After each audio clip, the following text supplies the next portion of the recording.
Okay, good afternoon everyone. Welcome to Unacademy. So welcome to another session of public administration. Okay, so today we are going to discuss about authority and responsibility, which is principle of administration. So am I audible? Anyone? Just one second. Okay, so now audible.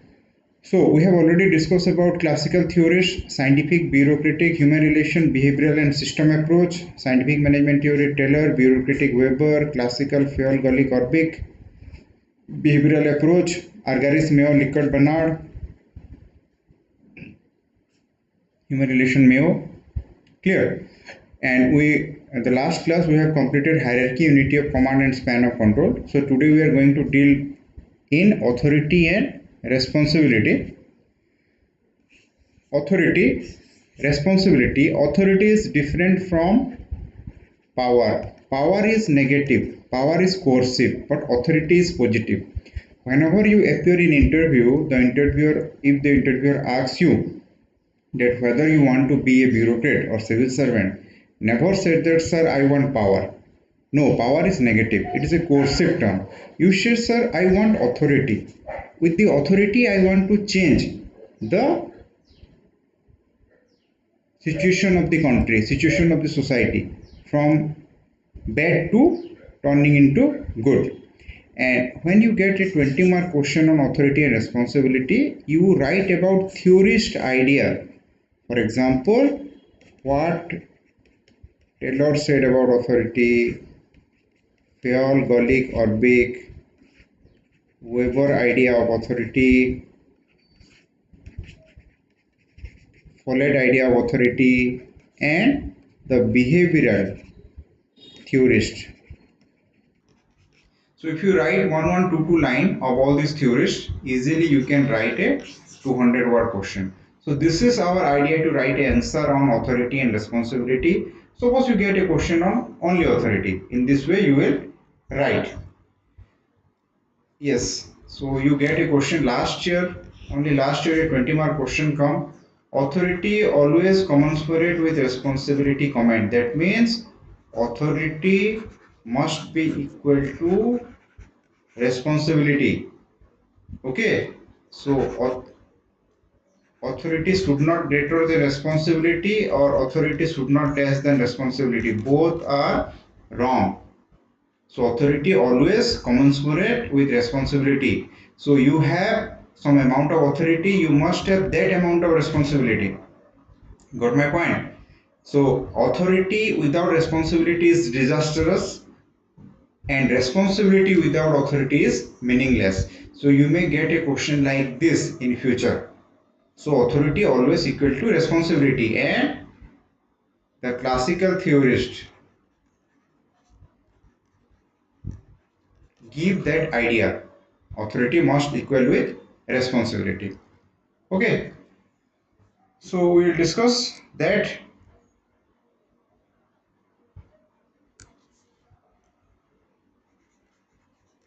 Authority must equal to responsibility.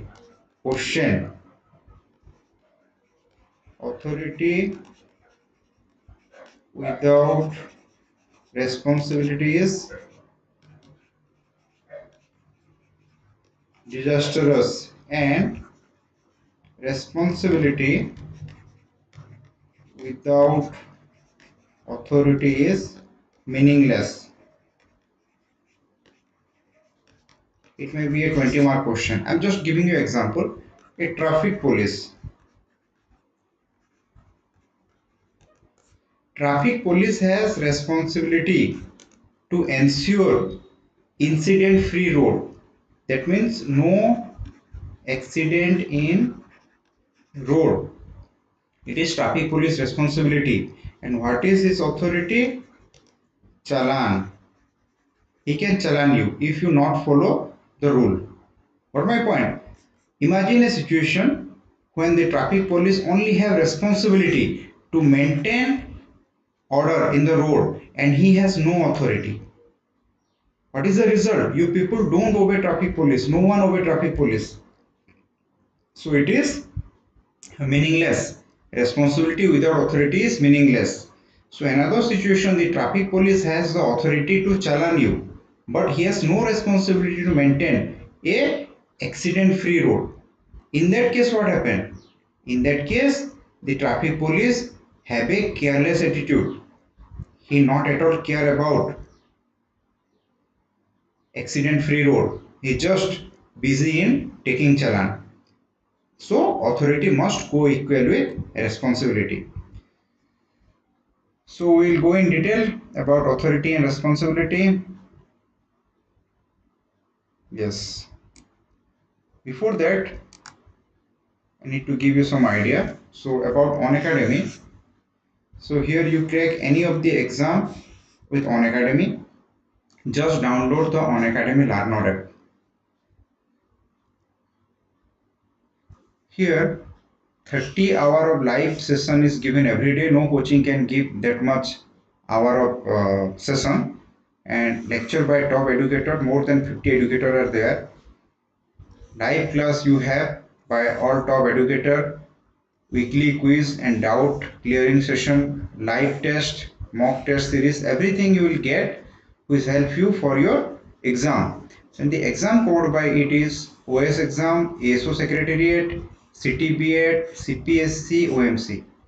So just downloading one app you prepare for all this exam. And this subscription fee, this is 1 month, 3 month, 6 month, 12 month and 2-year subscription. And just believe me, 7,000, and after using you use my code it becomes 6,300 for 12 months. With this amount one cannot have a tuition fees of a small child. So this is the benefit of Unacademy. So take subscription as soon as possible. It might increase soon. And please use this code IDeepak10.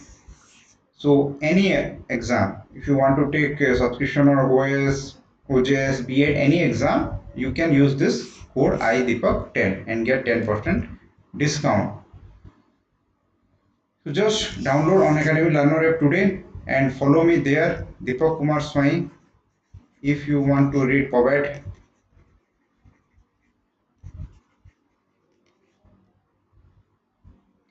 So this is a 9th batch which will start in 5 October, and this is the 10th batch which will start in 12th October. So don't miss.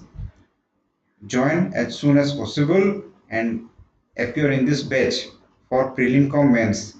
And this ASO batch will start in 15 October and this is 29 October. So anyone want to prepare, you must join those batch. And B.Ed batch, if anyone of your friend, relative want to prepare B.Ed, you can ask him. And there is a T20 GS test series. You must attend every day 7:30 to 7:50 p.m. Yes, about me, I have more than 5-year experience teaching public administration, appeared in UPSC, CSC, mains and OCS interview. Yes, about public administration. What should be your approach of reading public administration? Before you read anything, remember the syllabus. It is very important. So remembering the syllabus, most of your work will be done. So remember syllabus and try to understand the interrelation between different units. Read some unit of paper 1 and paper 2 together. They are related. For example, organization paper 1 with paper 2 central government, public policy with planning, financial administration with control over public expenditure, personal administration with civil service. So these 4 units you need to read together with some unit of paper 2, analyze previous year question before start reading, and make structural note which will help for your revision. And this is the book I have written. This book contains everything for OPSC exam, both paper 1 and paper 2, complete syllabus, unit wise previous year question, model answer, important report of first and second ARC, and it is useful for UPSC CSE also, as 80% syllabus are same. And I have been teaching public administration in Unacademy. It is a 4-month long course, class on Monday to Friday 8 p.m. Okay, so where we discuss both paper 1 and paper 2. We discuss all previous year mains question, 150 plus question we will discuss. Our focus is on answer writing and how to add current information in your answer. Clear? And one thing, Monday, Wednesday, Friday, special class at 12 p.m. So if you have public administration optional, join those special class. These are free. Okay, this special class free, and this is my FB page, public administration for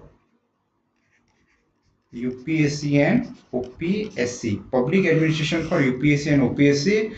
There you will get the current information relevant for answer writing in public administration. Just visit that page.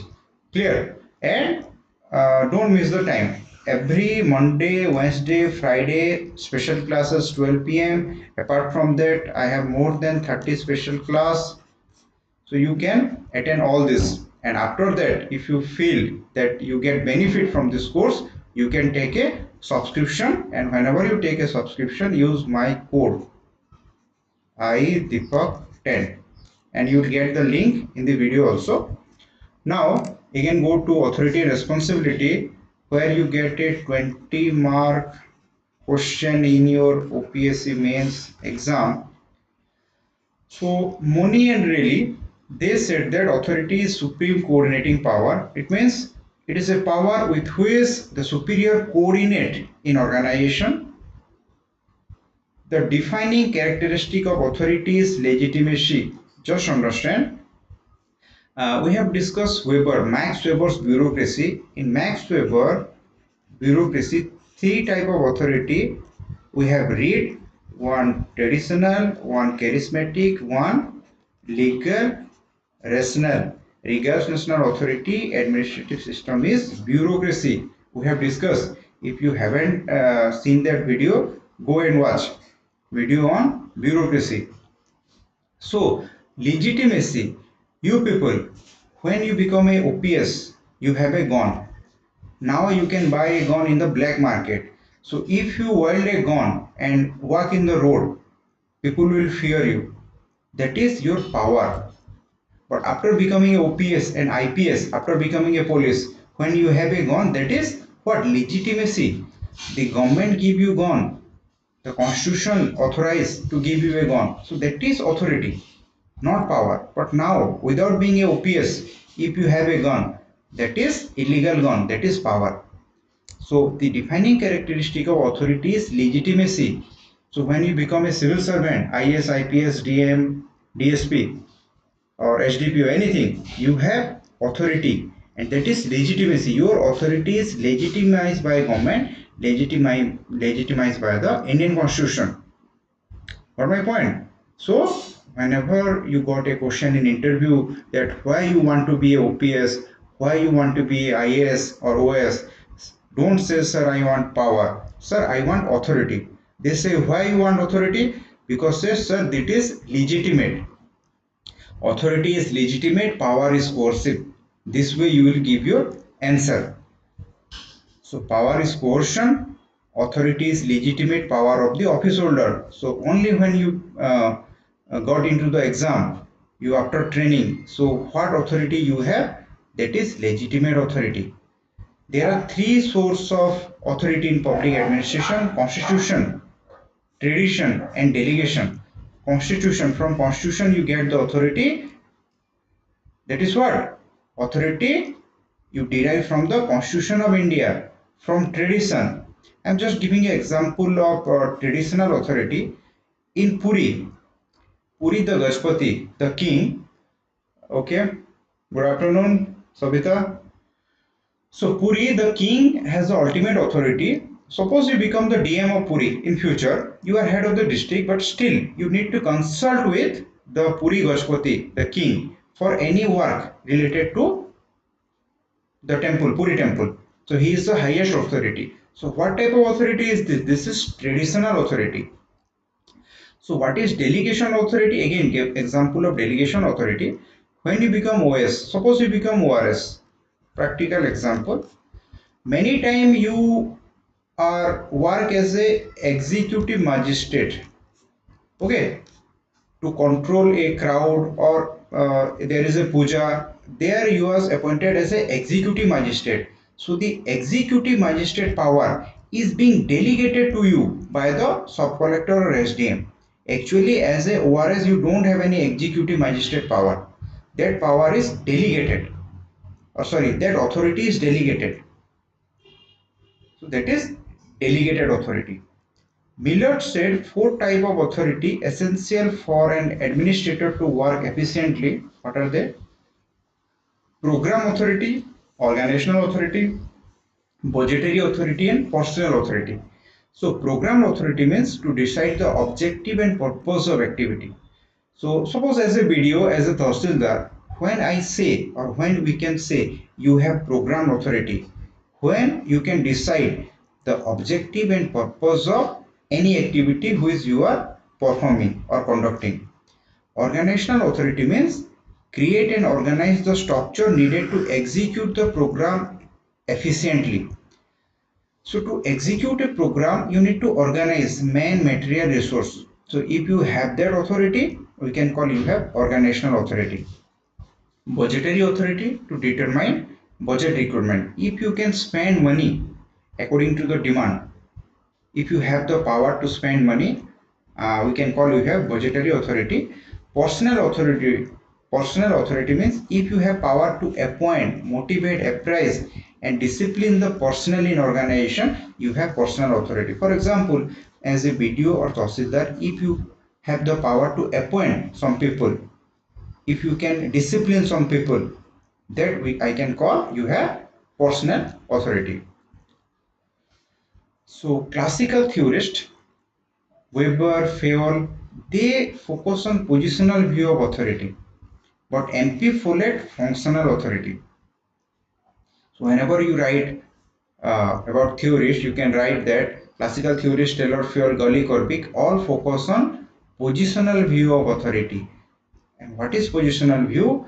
If you are sitting in a position, you have authority. If you become a BDO, Tahsildar, so if you are sitting in a position, if you become a minister, you have authority. That is positional authority.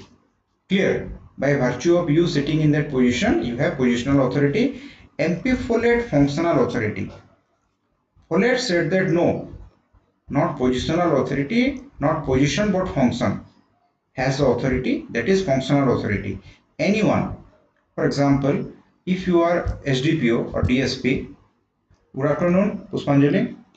So what is functional authority? I am just giving you example. You become the DSP, SDPO of a subdivision. What authority you have? You have positional authority.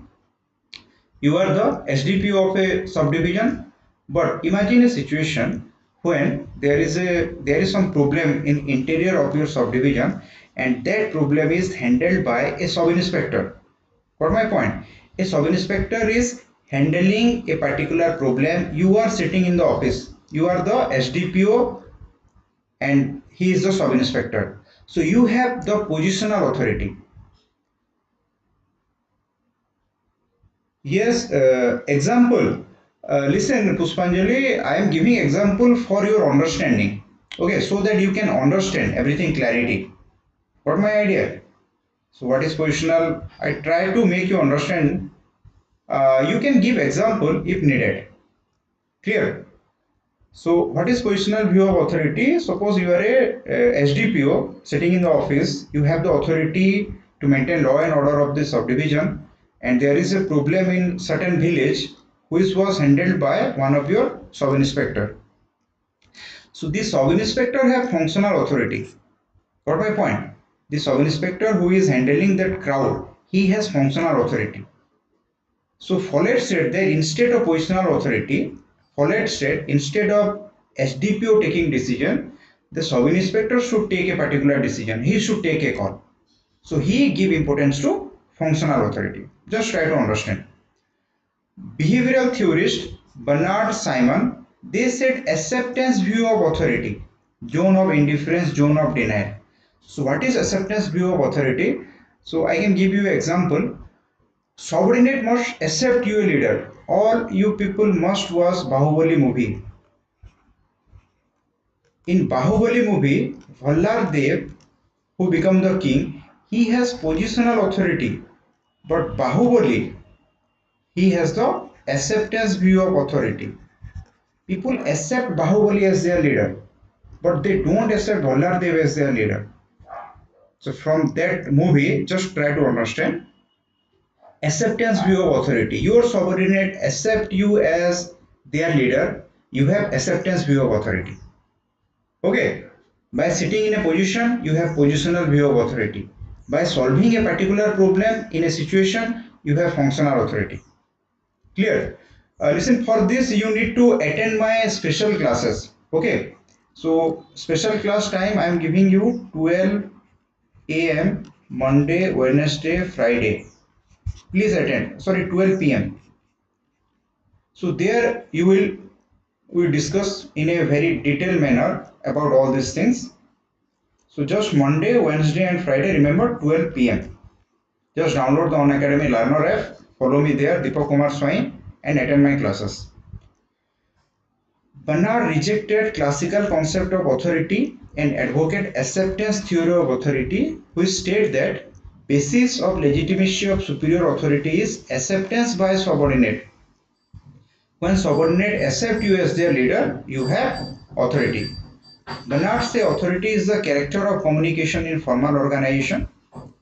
According to Bernard, a subordinate will accept a communication as authoritative only when the following four conditions meet. So when your subordinate accept you as their leader, when he understands the communication. So as a superior, whenever you direct or command a subordinate, he must understand the communication. I'm just giving an example.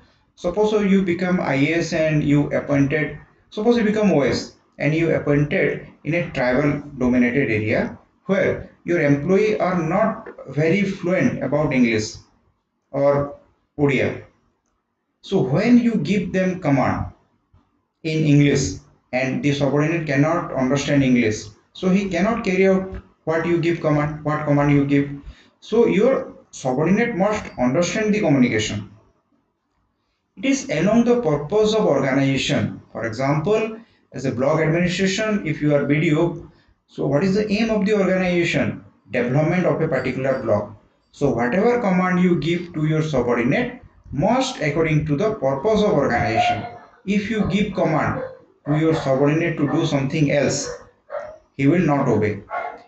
When it is along with the employee's personal interest. So what is your employee's personal interest? Suppose you are a BDO. You have 40 or 50 employees. What is their personal interest? Their personal interest is development of the block and their personal growth. They want to work hard. So whatever command you give, that must along with the line of your employee's personal interest. When he is capable mentally and physically to comply with it. Again, for example, one of your subordinate don't know how to use computer and how to send mail, and you ask him to type something, so he cannot do it, or physically comply with it. He is very old, he cannot go to a particular area and you want him to go there. So these four conditions should be met. Bernard, I think all you know Bernard. Bernard is known as first behavioralist. He is a prominent behavioral theorist. He gives the term acceptance view of authority. That means your subordinate must accept you as their leader. Again, I can give you an example of a movie Ganga Jal. I think all of you have watched the movie Ganga Jal of Ajay Devgan. When Ajay Devgan joined the post, people are not resent, but after some time they accept Ajay Devgan as their leader. So this acceptance of authority is facilitated by zone of indifference. Zone of indifference means, just try to understand, it is a mindset, it is a mental condition. Zone of indifference means whatever you order your employee comply without any question. So you say please do it, he do it. That means your order fall in the zone of indifference of the employee. Means your employee follow your order. Got my point? If it fall in the zone of denial of your employee not obey you. So zone of indifference, zone of denial. The zone of indifference depend upon the contribution satisfaction equilibrium. What is that? Try to understand. Whenever you work in an organization, you contribute in terms of your energy, effort, time. And what is the satisfaction you get? You get satisfaction in terms of salary, recognition, achievement. These are the satisfaction you get. So there must be a equilibrium between them. Again, example, where you want to be civil servant. You don't want to be civil servant for money. You want more. That means you are contributing in terms of your time and the satisfaction you get. Not only money or house or vehicle, but also the recognition you get in the society. That is the biggest satisfaction you get. For that, you people want to prepare for civil service. So this must be maintained. You always convinced that, you always satisfied that whatever I am contributing, I am getting more satisfaction or same satisfaction, your motivation level will maintain. Simon gave the concept zone of acceptance theory. He advocated acceptance theory of authority. Same thing, acceptance means your subordinate must consider or accept you as their leader. Simon said authority is the power to make decisions which guide the action of other. Very simple. When you become OS, OPS or OFS, you have the power to make decision. In a block, you can take decision and you guide the action of other. Other means other employee who working under you. Okay. So Max Weber, the bureaucratic theory, he said three type of authority: traditional, charismatic, legal, rational. We will discuss all these things in detail in Max Weber class. So please watch those class. Amit Ijnoi, he said coercive authority, normative authority, utilitarian authority. Coercive means you exercise authority by punishing or fear of punishing the employee. Normative, symbolic, reward, you give reward, and utilitarian, you give money. Authority, line authority concerned with achievement of organizational goal. Line authority is directorate. You will read in paper 2. Staff authority, advising line to accomplish the goal. Secretariat, paper 2. Functional authority lies in the job to be performed, the cut across the chain of command. Three type of authority: line, staff, functional. So what is responsibility? Responsibility is the obligation of a person to achieve the result mutually determined by means of participation by the superior and himself. So for example, you as a OS, what is your responsibility? It is the obligation, your obligation to achieve the result. What result? The development of a block, mutually determined by means of participation by your superior and by yourself. For example, your superior, the SDM, DM, all those people and you all consult and fix a responsibility over you. Accountability, answerability to the superior regarding completion of work. So you as a OS, you are accountable to whom? Your superior. You are accountable to your superior. So responsibility, operating responsibility, it cannot be delegated. It can be delegated. Ultimate responsibility cannot be delegated. For example, you as a BDO, you have the overall responsibility of the block. You can delegate responsibility which is operating to some of your subordinate regarding a particular work. Suppose there is MNREGA work or there is road construction or anything. So there you can delegate, but ultimate responsibility is yours. You cannot delegate the ultimate responsibility. If any pros and cons, you only be held responsible and not your subordinate whom you delegate it. Here, authority and responsibility are interrelated. or big, he give principle of correspondence, that is authority and responsibility should be co-termination, co-equal. This is the question. Authority and responsibility, it must be co-equal. Political responsibility, responsibility of executive to the legislator. For example, responsibility of PM and council to parliament, indirectly to the people. Institutional responsibility, responsibility of administrative agency to public welfare. Professional responsibility, responsibility of civil servant toward professional standard and ethics, code of conduct. It is also known as ethical responsibility. So as a civil servant, you have professional responsibility and also institutional responsibility. Your main aim is welfare of public.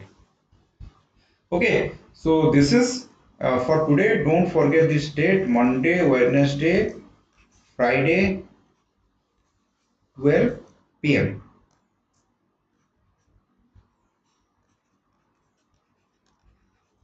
Special class on public administration.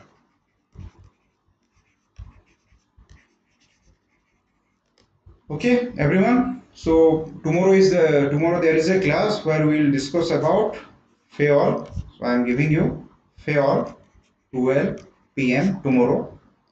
Okay, so that's for today. Meet you another class, and another thing, you took class Tuesday, Thursday, Saturday 1 p.m. and special class 12 p.m. Okay, thank you everyone. Goodbye.